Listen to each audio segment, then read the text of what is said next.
If you don't mind, I'd like you to prepare yourself for a really, really hot take. Ready? Okay. Feces, otherwise known as poop, is gross. Okay, so it probably doesn't come as a surprise or, controversial to anyone that feces are really nasty. And if you think about it, toilets take care of them for us to such an extent that we don't even have to think about it. But it wasn't always like that. Many of the advantages given to us by the public sanitation system are taken for granted and are actually completely unique to our era. I've spent the last several weeks pulling information together and clearly outlining a defensible line of reasoning so that you don't have to. You're welcome.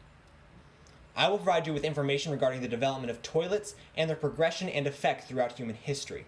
First, we'll look at the dawn of sedentary civilization and the way waste was managed back then. Then, we'll take a look at some of the different ways that classical and post-classical civilizations, like Rome and Europe, handled waste. Finally, we'll take a look at the present. So let's just jump right in and get our hands dirty. People had significantly shorter life expectancies back when they settled around 12,000 BCE. They basically went from being able to pop a squat and just, keep going because they were nomadic to actually having this new thing called poop pile up right outside their front doors. This is due to the disease that comes with poor sanitation, and I'm talking about life expectancy. As I said, waste piled up in the street. Professor D.J. Walters says that settlements back then would have smelled terrible. Before humans got away with squatting and leaving, at this point most people would have just thrown it out the window. And there it sits until it decomposes like some sort of sick compost pile. Babylon and Assyria are two examples of just how nasty it was back then. The public record kept at the time never mentions public sanitation.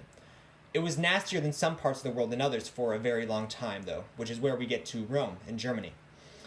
Now, did you know that in statistics backed up by the WHO Standard of Living Report in 2016, life expectancy actually goes up and down in correlation to the quality of sanitation in the area?